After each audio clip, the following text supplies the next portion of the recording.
ಸ್ನೇಹಿತರೆ, ಭಾರತ ತಂಡದ ವಿರುದ್ಧ ಮೊದಲ ಟಿ20 ಪಂದ್ಯದಲ್ಲೇ ಹೀನಾಯವಾಗಿ ಸೋತ ನಂತರ ಕೋಪಗೊಂಡ ಶ್ರೀಲಂಕಾ ತಂಡದ ನಾಯಕ ಅಸ್ಲಂಕ ಅವರು ಗೌತಮ್ ಗಂಭೀರ್ ಹಾಗೂ ಸೂರ್ಯ ಸೇರಿದಂತೆ ಭಾರತ ತಂಡದ ಬಗ್ಗೆ ನೀಡಿದರು ಆಘಾತಕಾರಿ ಹೇಳಿಕೆ. ಅಸ್ಲಂಕ ಅವರು ಗಂಭೀರ್ ಮತ್ತು ಸೂರ್ಯನ ಬಗ್ಗೆ ಹೇಳಿದ ಮಾತು ಕೇಳಿದರೆ ನೀವು ಕೂಡ ಶಾಕ್ ಆಗ್ತೀರಾ. ಹಾಗಾದರೆ ಇದರ ಸಂಪೂರ್ಣವಾದ ಮಾಹಿತಿ ಏನು ಎಂಬುದನ್ನು ಈ ವಿಡಿಯೋದಲ್ಲಿ ತಿಳಿಸುತ್ತೇವೆ. ಆದ್ದರಿಂದ ವಿಡಿಯೋವನ್ನು ತಪ್ಪದೆ ಕೊನೆಯವರೆಗೂ ನೋಡಿ ಮತ್ತು ನೀವು ಕೂಡ ಟೀಮ್ ಇಂಡಿಯಾದ ಅಭಿಮಾನಿಯಾಗಿದ್ದರೆ ಈ ವಿಡಿಯೋವನ್ನು ಲೈಕ್ ಮಾಡಿ. ಸ್ನೇಹಿತರೆ, ಇಂದು ಭಾರತ ಮತ್ತು ಶ್ರೀಲಂಕಾ ನಡುವಿನ ರೋಚಕವಾದ ಮೊದಲ ಟಿ20 ಪಂದ್ಯವನ್ನು ಪಲ್ಲೇಕೆಲೆ ಸ್ಟೇಡಿಯಂನಲ್ಲಿ ಆಡಲಾಯಿತು. ಈ ಪಂದ್ಯದಲ್ಲಿ ಟಾಸ್ ಸೋತ ನಂತರ ಮೊದಲು ಬ್ಯಾಟಿಂಗ್ ಮಾಡಿದ ಭಾರತ ತಂಡ 20 ಓವರ್ಗಳಲ್ಲಿ ತನ್ನ 7 ವಿಕೆಟ್ ಅನ್ನು ಕಳೆದುಕೊಂಡು 213 ರನ್ಗಳ ಟಾರ್ಗೆಟ್ ನೀಡಿತು.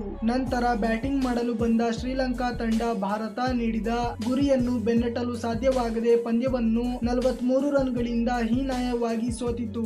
ಭಾರತ ತಂಡದ ವಿರುದ್ಧ ಗೆಲ್ಲಬೇಕಿದ್ದ ಪಂದ್ಯವನ್ನು ಸೋತ ನಂತರ ಕೋಪಗೊಂಡ ಶ್ರೀಲಂಕಾ ತಂಡದ ನಾಯಕ ಅಸ್ಲಂಕ ಅವರು ಮಾತನಾಡುವ ಮೂಲಕ ಇಂದು ಭಾರತದ ವಿರುದ್ಧ ಈ ಪಂದ್ಯವನ್ನು ಗೆಲ್ಲುವುದು ಬಹಳ ಮುಖ್ಯವಾಗಿತ್ತು ಹಾಗೂ ಒಂದು ಸಮಯದಲ್ಲಿ ನಾವು ಈ ಪಂದ್ಯವನ್ನು ಗೆಲ್ಲುತ್ತಿದ್ದ ಹಾಗೆ ಕಾಣಿಸಿಕೊಂಡಿತು. ಆದರೆ ನಂತರ ಉತ್ತಮವಾದ ಬ್ಯಾಟಿಂಗ್ ಅನ್ನು ಆಡುತ್ತಿದ್ದ ನಿಸಂಕ ಅವರು ಔಟ್ ಆದ ನಂತರ ಬ್ಯಾಟಿಂಗ್ ಮಾಡಲು ಬಂದ ನಮ್ಮ ತಂಡದ ಯಾವುದೇ ಆಟಗಾರ ಕ್ರೀಸ್ ನಲ್ಲಿ ನಿಂತುಕೊಳ್ಳಲಿಲ್ಲ.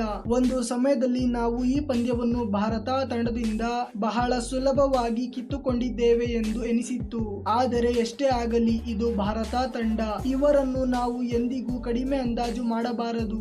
ಏಕೆಂದರೆ ಈ ತಂಡ ಸೋಲುತ್ತಿದ್ದ ಪಂದ್ಯವನ್ನು ಕೂಡ ಗೆಲ್ಲುವ ಸಾಮರ್ಥ್ಯವನ್ನು ಹೊಂದಿದೆ ಮತ್ತು ಮೊದಲ ಬಾರಿ ನಾಯಕತ್ವವನ್ನು ಮಾಡುತ್ತಿರುವ ಸೂರ್ಯ ಅವರು ನಮ್ಮ ಭಯಂಕರವಾದ ಬ್ಯಾಟಿಂಗ್ ಅನ್ನು ನೋಡಿ ಬಹಳ ಸುಲಭವಾಗಿ ಪ್ರೆಷರ್ಗೆ ಒಳಗಾಗುತ್ತಾರೆ ಎಂದು ನಾವು ಅಂದುಕೊಂಡಿದ್ದೋ. ಆದರೆ ಇಂದು ಸೂರ್ಯ ಅವರು ಎಷ್ಟು ಅತ್ಯುತ್ತಮವಾದ ಬ್ಯಾಟ್ಸ್ಮನ್ ಅಷ್ಟೇ ಅತ್ಯುತ್ತಮವಾದ ನಾಯಕ ಎಂದು ಕೂಡ ಸಾಬೀತು ಮಾಡಿದರು. ನನ್ನ ಅಭಿಪ್ರಾಯದಲ್ಲಿ ಸೂರ್ಯ ಅವರ ಹತ್ತಿರ ಉತ್ತಮವಾದ ನಾಯಕತ್ವದ ಕ್ವಾಲಿಟೀಸ್ ಗಳು ಇದೆ. ಏಕೆಂದರೆ ಅವರು ಅಂತಹ ಪ್ರೆಷರ್ ನಲ್ಲಿಯೂ ಕೂಡ ಬಹಳ ಕೂಲ್ ಮತ್ತು ಕಾಮ್ ಆಗಿ ಇದ್ದರು. ಇಂದು ಒಂದು ವೇಳೆ ನಮ್ಮ ತಂಡ ಪಂದ್ಯವನ್ನು ಗೆದ್ದಿದ್ದರೆ ಮೊದಲ ಬಾರಿ ಟೀಮ್ ಇಂಡಿಯಾದ ಹೆಡ್ ಕೋಚ್ ಆಗಿರುವ ಮತ್ತು ನಾಯಕನಾಗಿರುವ ಸೂರ್ಯ ಹಾಗೂ ಗಂಭೀರ್ ಅವರು ಪ್ರೆಷರ್ಗೆ ಒಳಗಾಗುತ್ತಿದ್ದರು ಮತ್ತು ಕೋಪದಲ್ಲಿ ಮುಂದಿನ ಬರುವ ಪಂದ್ಯಗಳಲ್ಲಿ ಗೇಮ್ ಸೆನ್ಸ್ ಅನ್ನು ಕಳೆದುಕೊಳ್ಳುತ್ತಿದ್ದರು. ಇದರಿಂದ ನಮ್ಮ ತಂಡಕ್ಕೆ ಬಹಳ ಸಹಾಯವಾಗುತ್ತಿತ್ತು.